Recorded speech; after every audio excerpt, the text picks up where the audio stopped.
This is Democracy Now!, democracynow.org, The War and Peace Report. I'm Amy Goodman. In a primetime address Monday, President Trump vowed to step up the U.S. military campaign in Afghanistan, which began nearly 16 years ago, extending the longest war in U.S. history.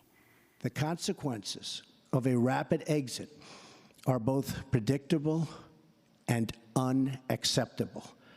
9/11, the worst terrorist attack in our history, was planned and directed from Afghanistan because that country was ruled by a government that gave comfort and shelter to terrorists.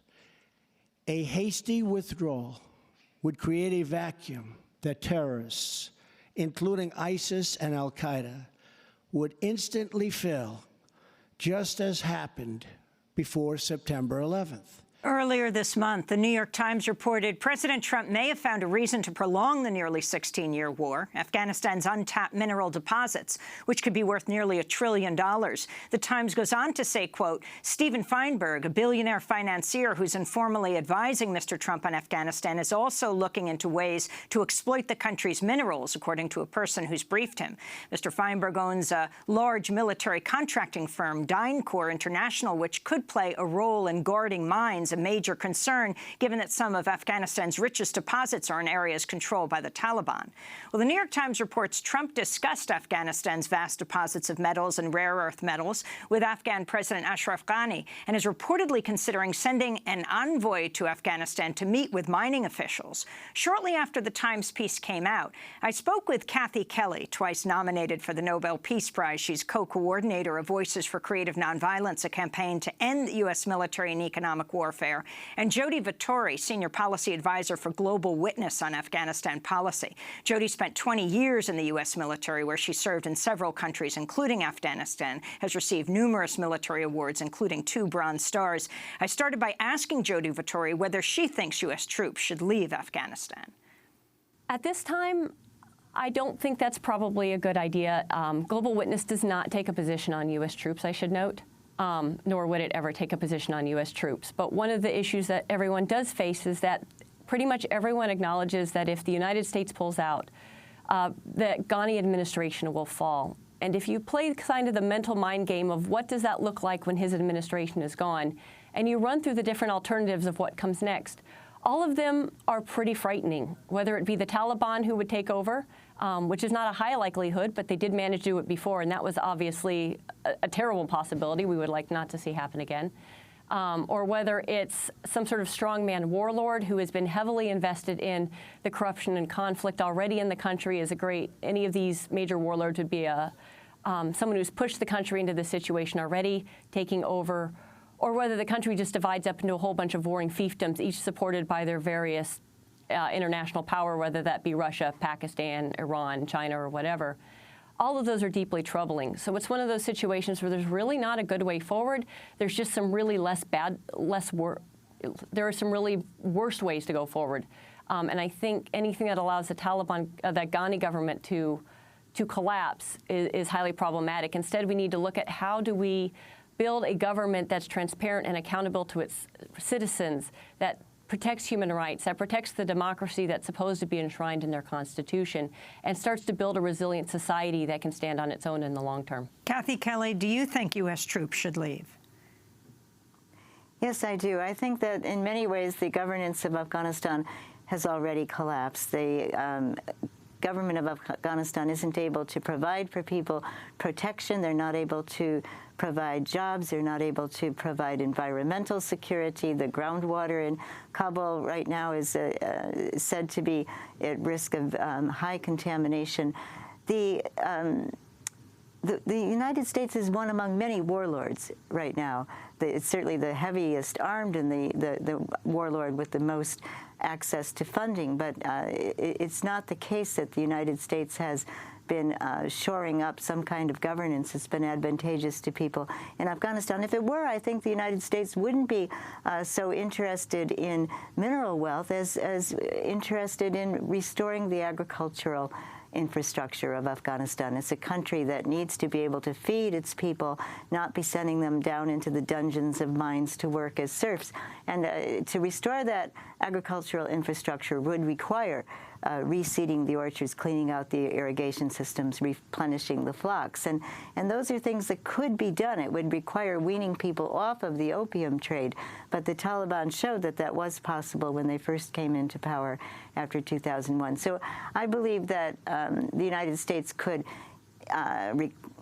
try to seek the assistance of somebody like Alfred McCoy, who has done great research with a large team of people at the University of Wisconsin in the past regarding other situations where the United States collaborated with drug runners and warlords. And he has also already done considerable investigation in Afghanistan. They know how, I mean, they've got the skills and the abilities to help people in Afghanistan change their infrastructure so that it emphasizes agriculture and production of food and creation of clean water systems.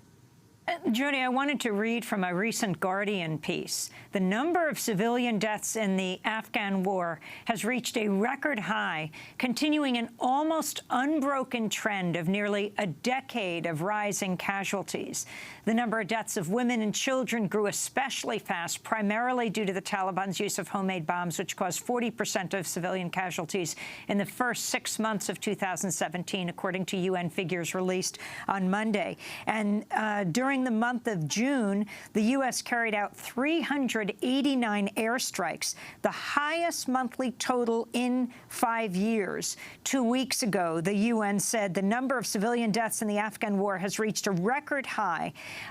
What about this? Can this possibly increase security for the people of Afghanistan, or any sense that the U.S. is there to help the civilian population? Well, I think, and again, Global Witness doesn't take a position itself on U.S. troops in Afghanistan or not. But I think this sort of discussion we're having today about minerals and so forth really points to the fact that the United States has not put the emphasis on governance since really it came into Afghanistan itself. It's always taken a strategy called security first, which is this idea that we'll get enough security and then we'll deal with governance later. But of course, as we know in these situations, it's the lack of security, it's the role of warlords and corrupt officials and money laundering and the opiate in the country and other criminal activity that is fostering that very insecurity. If you're running merely a strategy-first program, you're never going to get to a place where you get the governance. You've got to really run governance and security at the same time. And this is where the United States has really lacked. I would really like to see this current administration, if it's really serious about what to do with Afghanistan, really get together a diverse group of experts on Afghanistan, the Afghan citizens themselves, the Afghan government together, to really talk about how do we do a governance program in parallel with the security program and what needs to improve on security as well at the same time. I don't think we've really had that discussion yet of how do we do both at the same time. We've treated governance as kind of an afterthought and something we throw a little bit of money and some programs at. But really making that the focus, not only governance as capacity building, which is in itself important, but also governance as far as how do we incentivize those reformers within the government and how do we marginalize or disincentivize those who have a strong incentive to continue the war, to continue the corruption, who right now have very, very powerful places both within and outside of the government. We really haven't had that discussion yet. Kathy Kelly, I want to give you the last word as you sit in Minneapolis at this peace conference, what people there are saying as a path to move forward, and where you feel the peace movement is today in the United States. There's a lot said about the Trump administration and where it's going, but what about this movement of resistance? How strong do you feel it is? Well, I think we have something to learn from what's happening in the United Kingdom right now, where Jeremy Corbyn is starting to galvanize people, and his long history as a clear anti-war activist and somebody who challenged the military has surprised people in the United Kingdom, but gained a great deal of support. I hope that people who have said, oh, well, you can't bring anti-war discussions into campaigning efforts or into the movements to try to work on our environment or to improve the terrible disparities in terms of economic inequities in our country. I think that these discussions should be coming together. Something like what Jody has just suggested should be happening with regard to people who are focused on Afghanistan.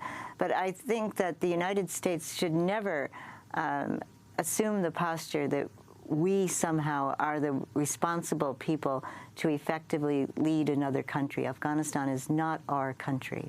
That's Kathy Kelly, twice nominated for a Nobel Peace Prize, co-coordinator of Voices for Creative Nonviolence, a campaign to end U.S. military and economic warfare, and Jody Vittori, Senior Policy Advisor for Global Witness on Afghanistan policy. She spent 20 years in the U.S. military, served in a number of countries, including Afghanistan, has received numerous military awards, including 2 Bronze Stars. To see part 1 of our conversation, actually our whole extended conversation with these 2 women, you can go to democracynow.org. If you want to sign up for our daily digest, our daily headlines and news alerts every day, you can text the word Democracy Now, one word, to 66866. That's Democracy Now, no space, to 66866. And that does it for our broadcast. If you want to see the video, audio, podcast, transcripts of all shows over the last 21 years, you can go to democracynow.org. Today, a very happy birthday to our general manager, Julie Crosby. It's a big one, Julie. All the best. Democracy Now! Is produced by Mike Burke, Dina Guzder, Nermeen Sheikh, Carla Wills, Laura Gaddis-Diener, Sam Alcoff, John Hamilton, Robbie Karen, Hani Massoud, Tarina Nadura, Amel Ahmed, and Nat Needham.